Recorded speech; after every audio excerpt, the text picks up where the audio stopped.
Hello, and welcome to the Common Geeking Program. We are a book club style podcast where each episode we discover words out of my mouth. We discuss a different topic from our own geeky and nerdy perspectives. I'm your host, as always, Jeff Leavitt, and this week we're going to be taking a look at the Netlflix Anime series Beastars. And this time around, I'm joined by my two fellow nerds here who can introduce their goddamn selves. Okay. Hi, I'm Taeemul Chowdhury, or Chowder, whichever you prefer. Yeah, we're gonna have a howling good time. Weak. Hi, my name is Jahnavi. I have not recorded with these fine fellows in some time, but... I know, I miss you. I don't have enough Jahnavi in my life. That's understandable, but we discussed this, and you should get a cardboard cutout of me to hang on your ceiling. That's true. So every day when I wake up, there she is, Jahnavi, looking just down on me. watching over you. And looking down on you, I guess, if you want the snooty sure. Jahnavi. Depends how I'm feeling that day about myself. Sometimes I'll wake up and be like, damn, Jahnavi gave me a really encouraging look this morning. And sometimes I'll be like, okay, fuck, Jesus, I know I'm a pile of shit. You don't have to say it to me with your eyes, Jahnavi. But it's just the same. Just get a picture of Jahnavi with the caption, pathetic. Oh, no. I mean, you could also put googly eyes on the cardboard cutout. I don't know if that would help or hurt the case. But... I mean, googly eyes always help. They make everything better. Yeah, I mean, they actually helped me. At RIT, they have these, like, terrifying, giant, like, roaming, like, vacuum cleaner sweeping robots that just, like, go throughout the hall in the art building that, like if you stand in... big Roombas, or are they bigger than that? Yes, no, very big Roombas, like 4.5 feet tall Roombas. Oh, yeah, and I would ride one of those, baby. That sounds awesome. And they have, like, motion sensors, too, so if you step in front of them, they'll, like, stop and turn. But sometimes, like, if you're walking in the hallway, like, on the other side of the hallway from it, it will just, like, stop and turn towards you right as you're passing it, and you're just like, oh, Jesus. But anyway, someone took a pair of giant googly eyes and put it on one of them. Very good. It's very good. All right, guys. So I think we're going to start off by summarizing the topic, and then we'll end with a little rating section where we decide if we enjoyed what we were talking about today. So with that being said, you want to just jump on into the summary?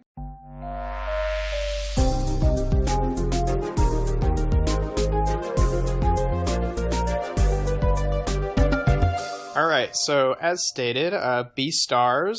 Well, I guess it was originally based on a manga. And it was developed into an anime by Orange Studio, which I don't think it's actually, I mean, it's called a quote-unquote Netlflix original, but I think that it aired somewhere else. I'm pretty sure it did. Like, I was hearing about it long before Netflix, I think the beginning of it says, like, in collaboration with Netflix or something like that. Yeah. So I think that Netflix is just the distributor. I guess I get a little bit confused as to what gets the Netflix original classification anymore, because there's a lot of stuff that, like, I feel like existed elsewhere, and then it's branded as Netflix original, when I guess it just means this is the only place you can watch it. Yeah, looking at it, original network was Fuji TV, TNC, KTV, THK, yep, and it was licensed by Netflix, so I'm guessing they gave, like, the funding for it, something like that, yeah. Yeah, they did say they helped. They helped out.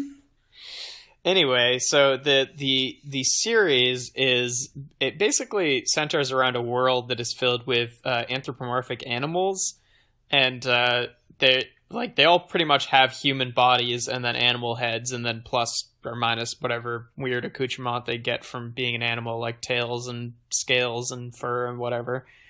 Basically, the whole series is about this sort of, like, power dynamic between the herbivores and the carnivores in society, because I guess omnivores just don't fucking exist. They're probably even more shunned, to be honest. Yeah, it doesn't. I raised an eyebrow in, like, the first episode where, like, there's tension between the kids in the drama club, and it, like, splits them up into two groups, and there's a hippo standing in the carnivores group, and I'm like, are hippos carnivores? Yeah. Anyway, that's I would like to see the research Yeah. that the writing team did on Yeah. animal characteristics. Anyway, that's neither here nor there. But basically, our main character is a wolf, a gray wolf, and his name is Legoshi. And the plot kind of centers around he's getting these like carnivore instincts where like in the first episode he almost like fucking eats this girl, and this is all like right after the big thing in the beginning of the series is a herbivore gets devoured by a carnivore, and this is like it's considered quote unquote the ultimate taboo in their world, as like, yeah, no shit, of course murder is the ultimate taboo in your world. Murder and cannibalism. Yeah.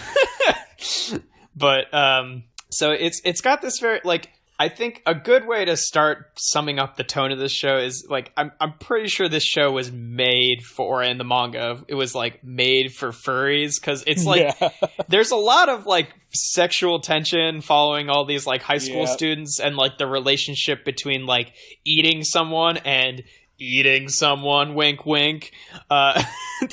But like they don't really talk about it that way, but like the whole plot revolves around like Legoshi kind of like sort of falling for this this girl Haru, who is a what kind of rabbit is she? White rabbit. No, what? A Netherland dwarf, I believe. Dwarf rabbit. Dwarf Yeah, that's rabbit. what it is. There we go. Yeah. Yeah, and the whole like dynamic between like, oh, the first time that he encounters her, he almost like eats her alive, and she doesn't like totally realize it's him, and then he meets her again later in a different context. Now he's calmed the fuck down, and he's like dealing with his guilt because like Legoshi is like, he doesn't really. It should be noted that like the way this series treats like carnivores eating herbivores has like some sexual undertones. Yeah. I'm not sure I agree that it is as sexual as you guys are saying, but I will wait for your examples as to why you think that. I think I guess the reason that I think that is because I guess it's more accurate to say that the show has a lot of sexual undertones, and it is also focusing on this like sort of devouring aspect.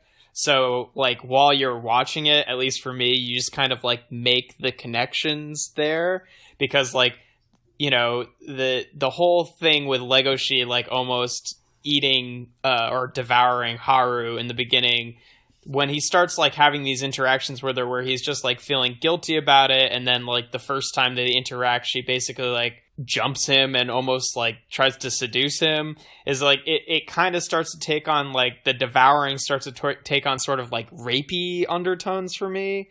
But I mean, there's also the like parallels are not like right there, but it's not right there, but like Yeah. it doesn't take a whole lot of digging, you know, like maybe a couple of inches of dirt.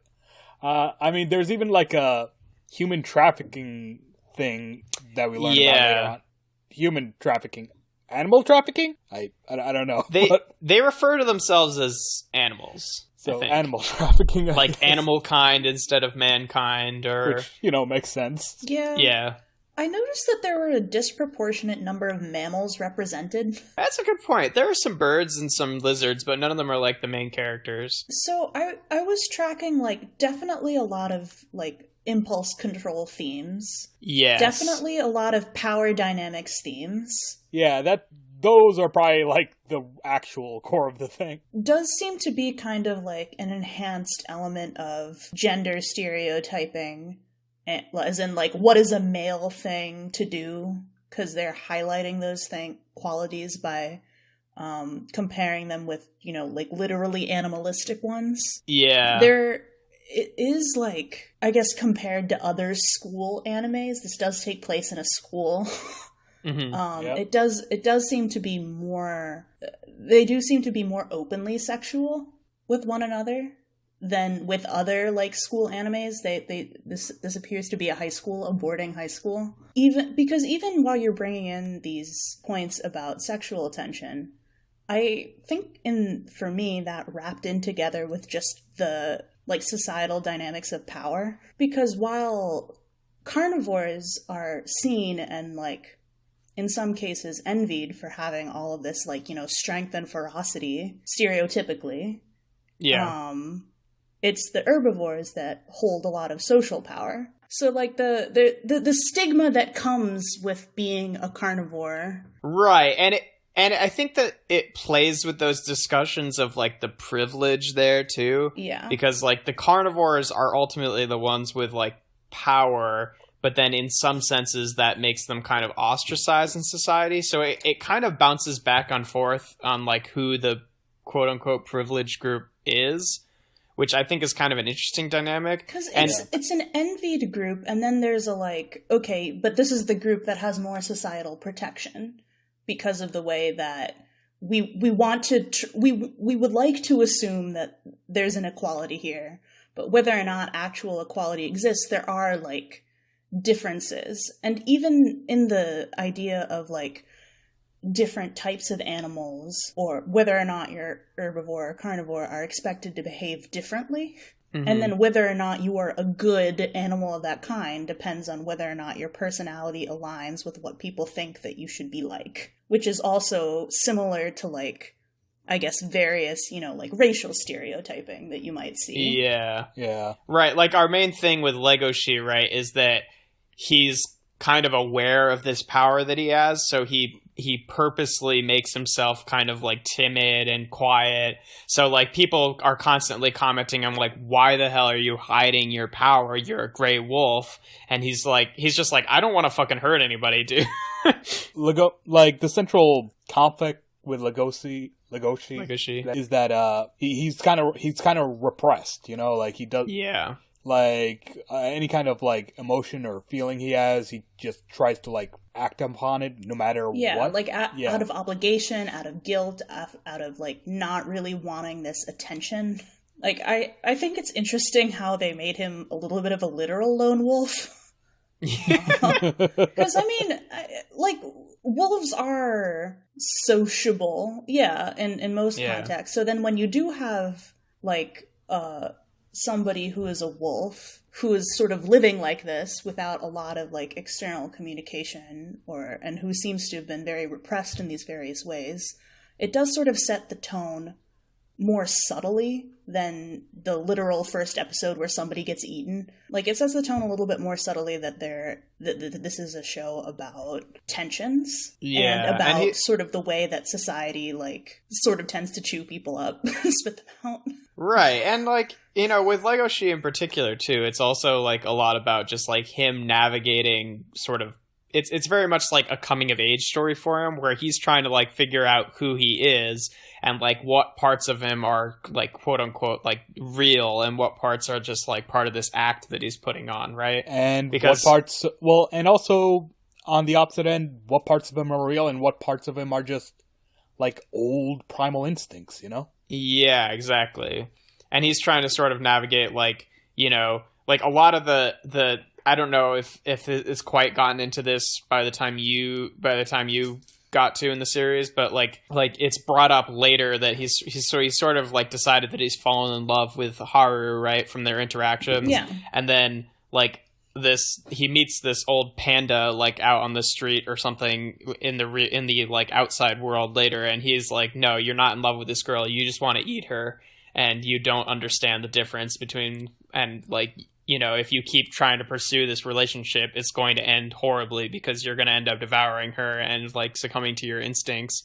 So he's trying to, like, navigate, like, are his feelings, like, this animal instinct where he's just trying to, like, hunt down his prey and then, like, you know, justify it to himself in his head, or is he actually does he actually have legitimate feelings for this girl? Yeah, it's like the classic conflict of, like, being pulled by both id and superego at the same time. Yeah. I think that it also was compelling to me that happened, was that, one, he's being told this by a panda, and not somebody who kind of, like, supposedly shares his, like, physiological responses. So he's sort of, like... Well, the panda is a carnivore in this one. Well, so no. Well, here's the interesting thing about real-life pandas.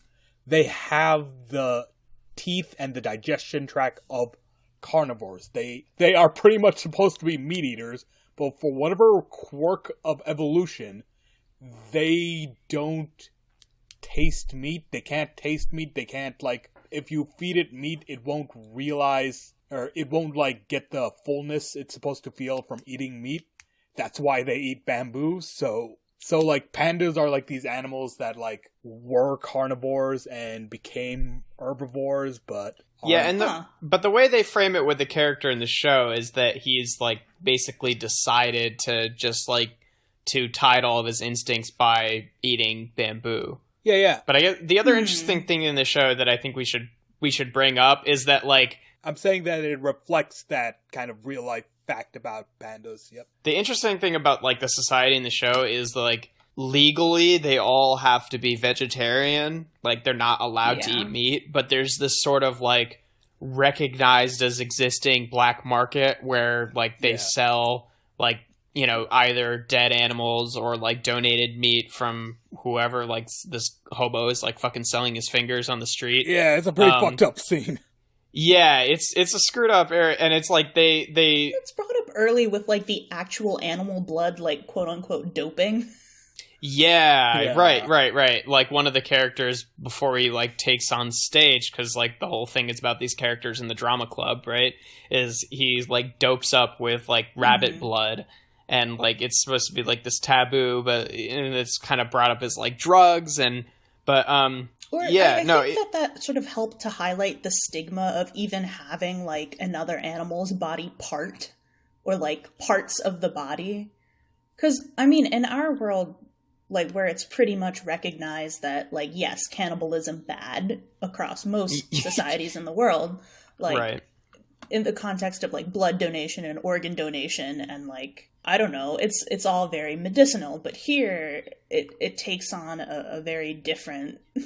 chargedness. Right, it's like pretty sinister. Yeah, I mean, the show's got a lot of really interesting themes. One of the reasons I did want to talk about it, though, is fucking how whack and wild this show is. I know. Just in, like, its core existence and premise, but also just, like, the way that all of the characters act, because it's very, like... It's not, like, the most over-the-top anime, but it's definitely, like, you know, you have to, like, remember every once in a while, oh, yeah, all of these tensions are about a school play in high school. Could y'all calm the fuck down for like 5 minutes? What's his name is like Louis. Louis like he's got a fucking broken leg and he's still going. And it's like, dude, it's just a play, right? So one of the best characters in the show, who was like, I would say the other like third main character, is this deer. Louis, who is like the most popular person in the entire school. He's playing the lead in the play. Wants to be the Beastar. Yeah, which is I'm not entirely sure what the fuck the Beastar is. It's apparently I think the it's a animal who can lead the others with leadership. It's not a school thing. It's a society thing. It's a society thing. Okay. Yeah. They mention it in one of the early episodes, but then you just kind of forget about it until they don't mention it again until like the second to last episode where someone's like, Louis, you're going to be the next Beastar, you know that? I mean, they bring it up with Juno as well a couple of times, you know, like fucking Juno. I forgot about Juno. Jahnavi, have you gotten to Juno? No, I have not gotten to Juno. Oh god, Juno's psychotic.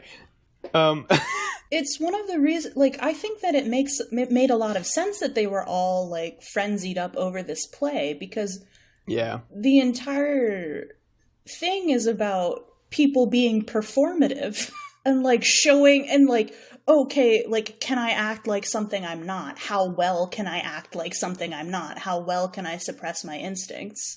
Yeah, and I guess what I mean, it's over the top. It's just, like, it feels like they're not actually acting like people who live within this society, which makes it all kind of, you know, because like a lot of these things that they're actually dealing with every day would be much more nonchalant. Well, it's one of the issues that I have with the show so far is that, like, it seems to lean so heavily into symbolism that, other than the fact that they all have animal heads, like, that's what it has going for it. It's like, okay, we need to set up an aggressively, like this kind of in-your-face commentary that, in the first few episodes, it's frankly just kind of trite.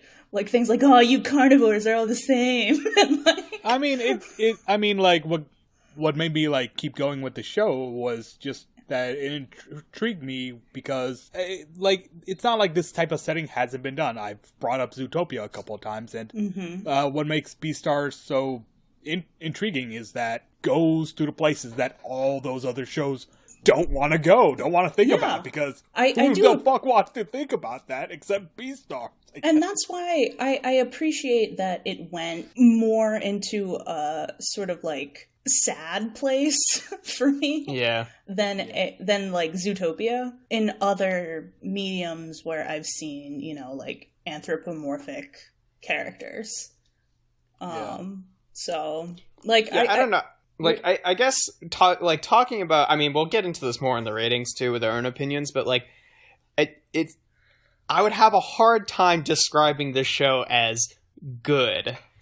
But I do enjoy it a lot. You know what I mean? Like the qualities that you're describing, Jahnavi, are definite, like, narrative and, like, world-building flaws, but they're also the things that make me want to watch the show, because I'm not, like, hate watching it, but I'm watching it just to, like, for the next sort of, like, what the fuck? Because, like, I'd had that reaction pretty much every episode. Seeing the world try to reconcile itself seems like the point of the show.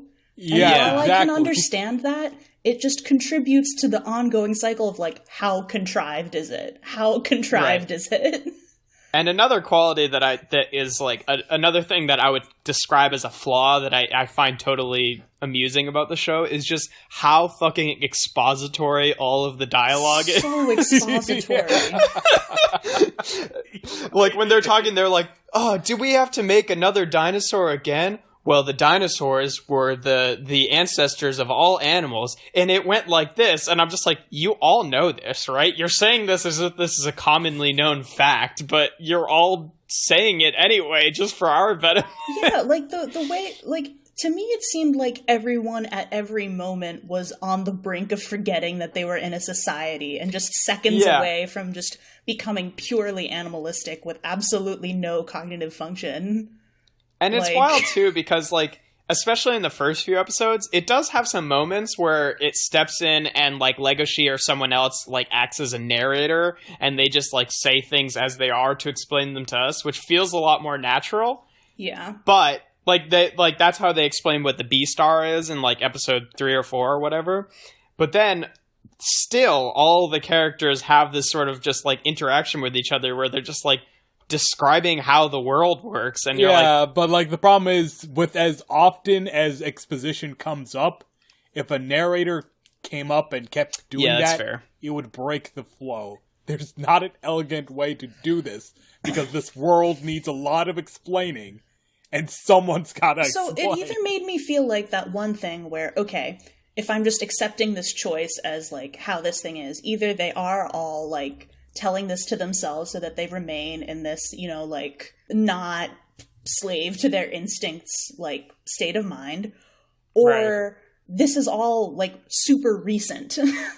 Like, these developments are either recent, like, this is not a mature society, this is, like, even, like, maybe the vegetarianism thing is only, like, a few years old, like, those were the two possible vibes I was getting from all of this constant exposition.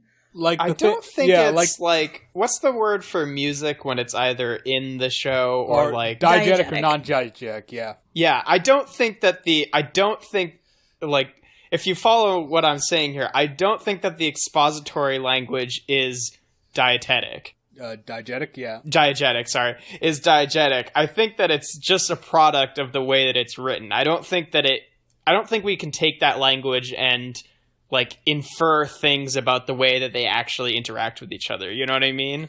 Like in some shows are like that. Like some shows where all the characters are just like super nice to each other. I get the sense of like, oh, the implication is that's how this world is.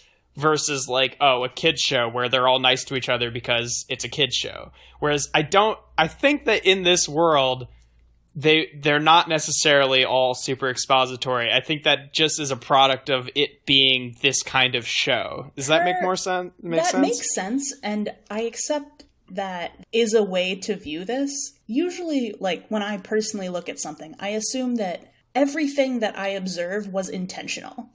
Like, I assume that it's a choice. So if... Yeah, I mean, I don't assume that it's not a choice, that it was just like an accident or poor writing. A workshop or something where I'm workshopping Beastars with the people that made it. I'd be like, this is what these choices make me think about. And they could either take that or leave that. So, I mean, I can understand that this might not have, like, the same effect on other people as it has on me. But, like, if I'm being put into this other world where they're definitely talking about some social stuff, they're definitely talking about power dynamics, like, I'm following that little rabbit hole all the way down to when this poor rabbit probably inevitably gets eaten by somebody. More like Digestetic, am I right? In the note of, like, the expository language still, though, like, it's not that I think it's just poor writing. Like, I think it was a choice, but I don't think it was a choice to imply something about the world. I think it was a choice to create a sort of, like, tone in the show, right? Like, yeah, the tone of the show is, like, we're not taking ourselves that seriously. All the characters are, but this is supposed to be kind of ridiculous. So allowing the characters to all talk and act like that to each other is sort of like in the same vein of like, oh, I purposely have made a bad movie. You know what I mean? Because it's funny. Ooh. Like, I think that it's purposeful in that way. Like, not saying it's bad, but I'm saying, like, in that specific example, I think it's done to make it feel more like anime over the top. Yeah. You know? It's like... It has elements of, like, old school stage play to it. Yeah, that too. Yeah, that checks. A little bit of melodrama. It's a lot like, of bit of melodrama. It's, like, got a bit of dark comedy to it, but, like... Exit stage left, pursued by a tiger. Fucking dopey blood boy. Yeah. Like, it's a dark comedy, or it's got, like, elements of dark comedy, but it's not a comedy to the point where everything's a farce. It's just... No. Kind of showing the absurdity of it, I guess. Being absurd, yeah. Like, weirdly enough, the first thing I thought about that was with Pulp Fiction, is Pulp Fiction is not a comedy, but Pulp Fiction is fucking hilarious. Exactly. And it makes jokes. Yeah. You know what I mean? It's like, and that's how I feel, like, not even in the same way, but, like, I feel like Beastars is going for a similar thing, where it's like, it's not trying to be a comedy, but it is funny. Like, it is trying to be funny and over the top, you know? Like, I don't think you're really supposed to... And if you need evidence of the over the topness, there's what episode was the chicken bit? My god, I forgot about the chicken episode. What episode was the chicken bit? I've only seen episodes 1 through 5. I do not recall a chicken, so maybe... There's just, like, a one-off episode that's about a chicken who sits next to Legoshi in, like, one of their classes, who is, like, really proud that her eggs are the ones that are, like, the best egg salad sandwiches that all the carnivores eat. And, like, she just shows up for one episode, and the entire episode is about that, and that's it. No, not the entire episode. Just, like, the opening of that episode. Oh, like, really? It's not even the whole episode? The rest of the episode just goes on like normal, but, like, just that beginning bit was about the chicken, and it was fucking... It is the perfect encapsulation. Everyone needs something to be proud of, I guess. Yeah, it's just, like... It's, like, trying to make you sort of uncomfortable because, like, they're just human enough that you're trying to, like, take these actions from the animals and, like, sort of... And the sexual themes continue because eggs are chicken periods. Like, whenever fucking Louis is on screen, who is easily the most terrifying character in the entire show, just in his, like, attitude alone, I just think about in Adventure Time, there's, like... a deer who, like, takes off his hooves and he's just got these little creepy fingers. But that's all I can think about with Louis.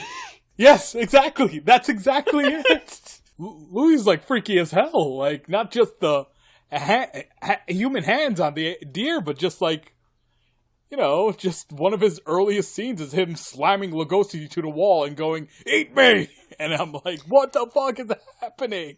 Yeah, also when they bring in the new recruit who's like a goat and he just like straight up grabs his face. He's like, "Did you eat your fucking script? That's all you goats are good for is just eating things." And it's like really intense on his face and the animation turns 2D for half a second. Yeah. that's another thing, like, with just these animals stereotyping other species of animals, but also the animals of those species being like, I am good at being my species. And then the one, like, Harlequin rabbit or whatever, who's just like, my boyfriend broke up with me because of you, to, like, Haru, because they're just going into this thing of like, oh, we would have been like a great purebred couple and things like that. There's just so many uncomfortable details about the way that, like, it truly is a mishmash together society. And it's like, it doesn't quite decide where it lands on, like, you know, if interspecies things is okay, or if it's just looked down upon, or if it's, you know, like, I mean, I think it seems to stress that interspecies is frowned upon in much of the same way that maybe interracial in our world may be. Yeah. But it's like, because, like, when they're going, like, later in the series, they end up in, like, some hotel, and Haru is like, oh, it's okay, they allow interspecies couples in here, but it's sort of like a seedy, sort of weird, perverted thing. So, I mean, yeah, I have not watched as much as you guys have. I might watch, like, one or two periodically. When I did watch these 5 episodes, I did watch them, like, all together, one after the other, and it kind of messed me up a little bit. I was like, ugh, this is a little too much for me, but maybe if I do, like, one episode at a time in between other things, I'll be okay, and I'll be able to see more of the, like, humor in it. Yeah, I guess, like, it just made me sad, man. I was just sad. I guess maybe part of me wrote it off right from the beginning. So, like the concept of it looks like, oh, this is going to be some bizarre ass shit, right? So when I started watching it, like, I was kind of looking for those things. So then all the parts that was over the top is like, well, that is why I started watching this, and it is paying off in that regard. Like before I saw the show, like, I've seen, like, bits of it on Twitter or people, like, talking about it, and, like, so I was aware of, like, the very bizarre aspects of it, and I don't know, it's like, going in, it's like, oh god, it really is this weird. Yo, can we talk about how hard that fucking theme song slaps, though? Yo, yes, it is. Like, I love the fucking stop motion intro too, but also just the song itself is, like, real like good. It's like a big bebop song, you know? It's crazy. Yeah. It had some 80s vibes to me. Yeah. Well, bebop was, like, during the 70s and 80s. Okay. Yeah, or was it just the 70s? Either way, it blends into the 80s, I guess. But yeah, I mean, I feel like we've reached a good point here. Do you want to move on to the ratings section? Sure. Yeah. Why not? Let's do it.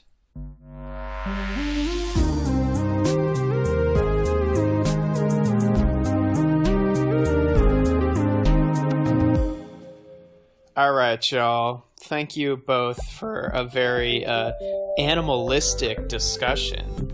Rare.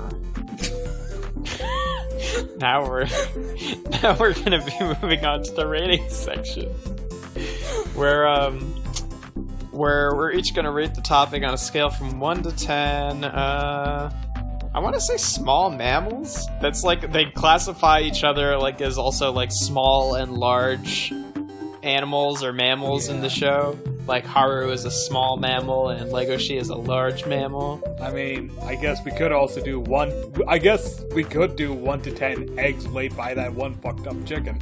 No, fuck that chicken. We're gonna go with 1 to 10 small mammals. Chowder, why don't you start us off? How do you feel on a scale from 1 to 10 small mammals for Beastars? Okay, so Beastars is interesting, because it does have all these weird flaws, but also, like, all the things that make it unique make it worth just sitting down and watching it anyways, despite that. Certainly have not seen a show like it before. Yeah. Yeah, and like I said before, like, I appreciate a show that, like, is willing to go somewhere that other similar stuff wouldn't want to. even though those similar stuff would have good reason for not wanting to go there. Yeah, I mean, the audiences for Zootopia and Beastars, I would say, are very different. And yet not that different, I would argue. No, because, like, Disney movie versus, like, anime on Netflix that's allowed to talk about sex as a concept is already very different audiences. Do you think Beastars falls into the category of, like, adult animation? Would you call it adult animation? Yeah, for sure. I would call it that. There's, like, you know, it's not for kids. I don't think it's for kids either. Yeah, I mean, I guess the question is it for teens? And that is... Hold on, let me look at who the manga publisher was real quick. It feels like it could be for teens. Weekly Shonen Champion.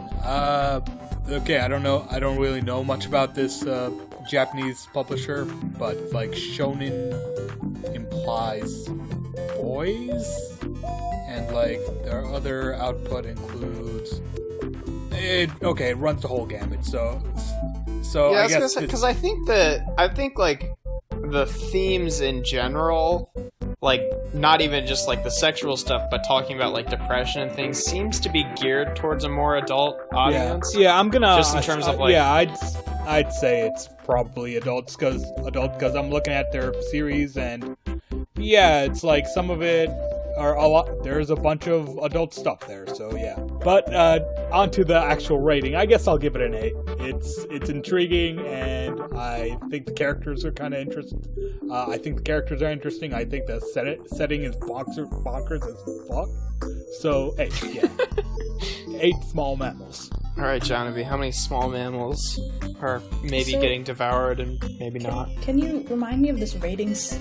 Is this 1 to 10? Yeah, 1 to 10. 1 to 10, okay. If you want to piss them off, use a decimal.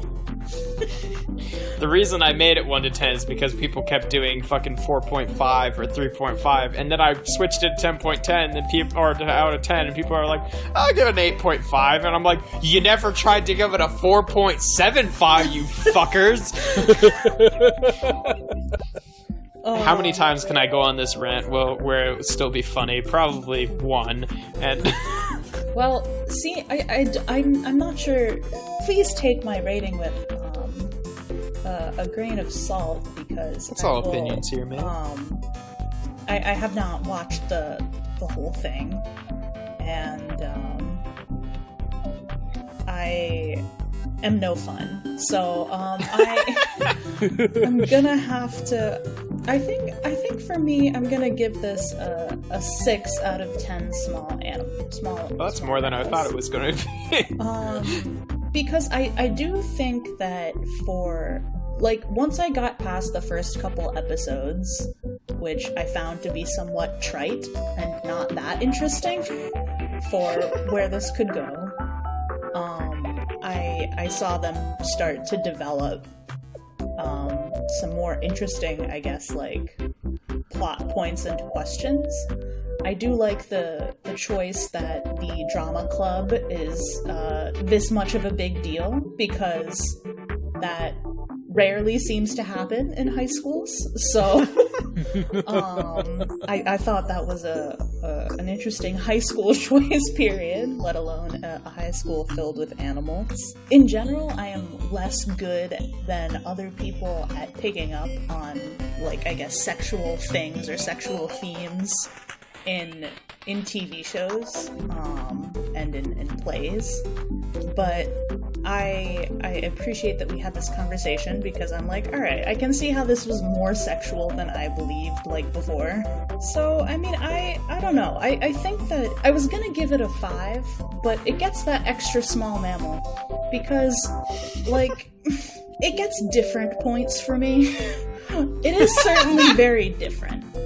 And even though, so far, I'm not sure if the choices that they've made make it a cohesive, like, thing with a point, which is what I look for in shows, or shows that make strong choices, like this one does.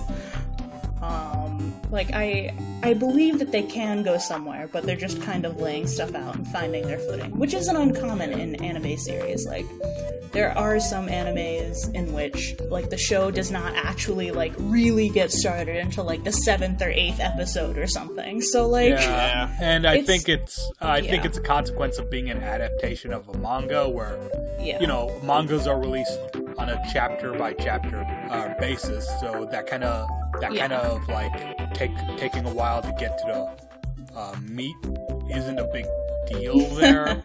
Yeah. I didn't even realize what I just did there. Yeah, so I like that it exists. I would like to see more, I guess, animation and media in general that is not afraid to go to weird places and to have not necessarily appealing looking characters. So, yeah, I mean, I can't say that I'm into it. I have said during this, like, during this conversation that it did make me sad to watch, not because I was weirded out by it so much that I couldn't watch it, but it's just kind of a sad show. Like, it has a lot of sad things in it. And for me, so far, the ridiculousness of it has not met or surpassed the amount of, like, oh man, that I felt while watching the show. So, I don't know. I'll probably finish watching it because we are all in quarantine, and I don't want to build this piece of furniture I began building and then stopped.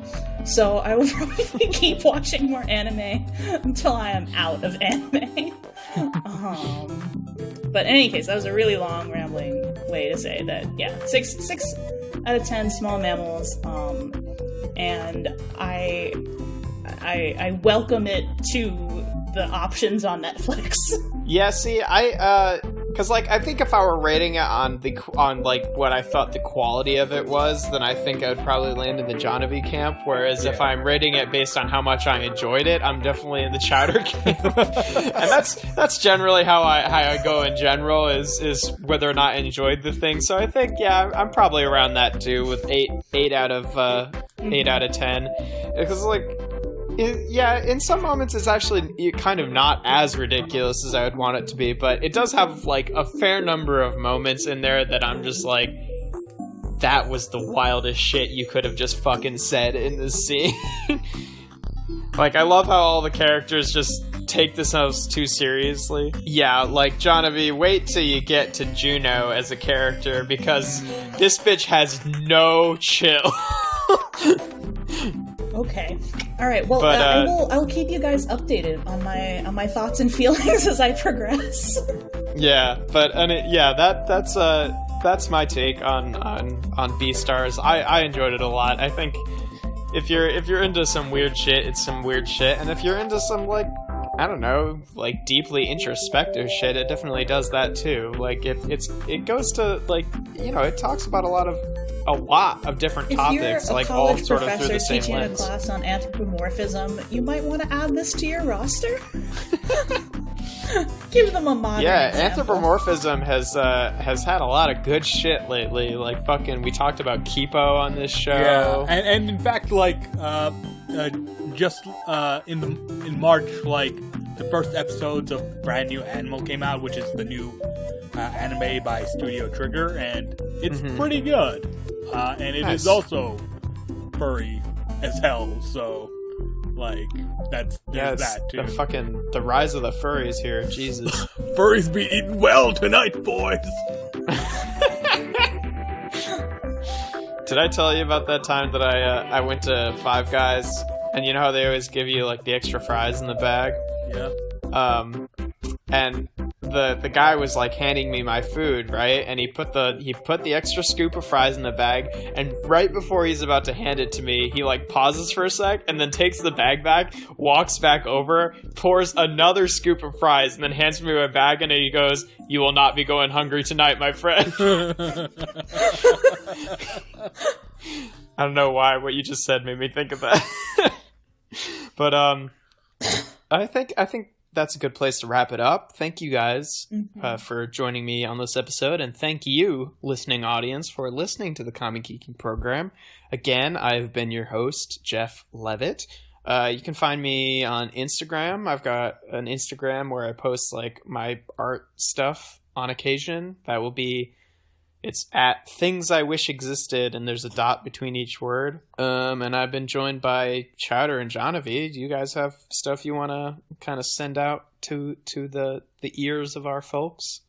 Hi, I'm Taeemul Chowdhury, or Chowder, whichever you prefer. I have a Twitter, at Taeemul Chowdhury. Yeah, I post about Animal Crossing there now, so... Yeah. And I'm Jahnavi Iyer. I'm also on Twitter, at JKIyer1.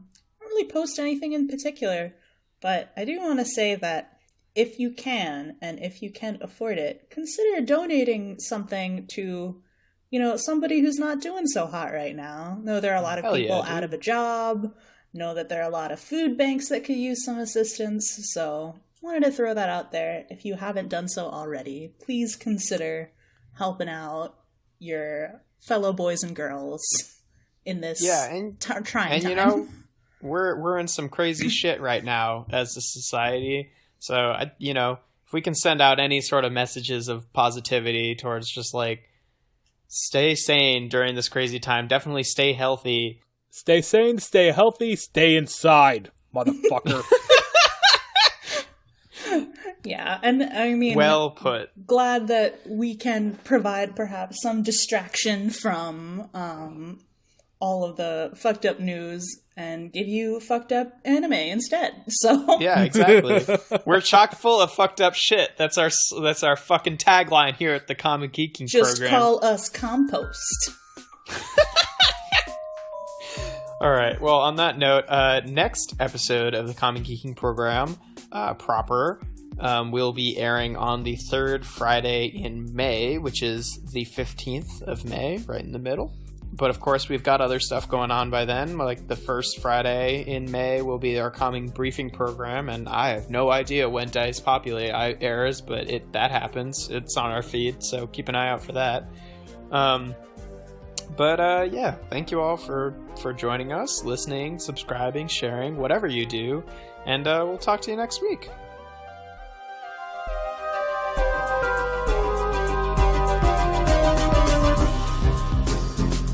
This episode of the Common Geeking program was hosted by Jeff Leavitt, joined by Taeemul Chowdhury and Jahnavi Iyer.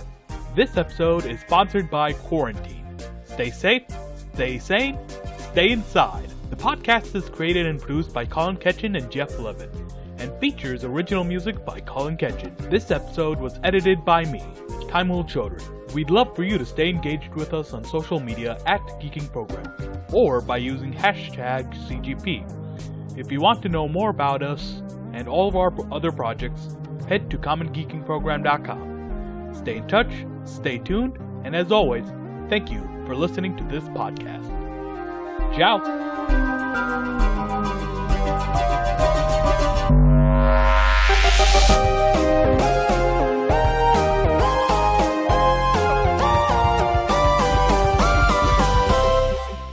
Yeah, they're made out of meat.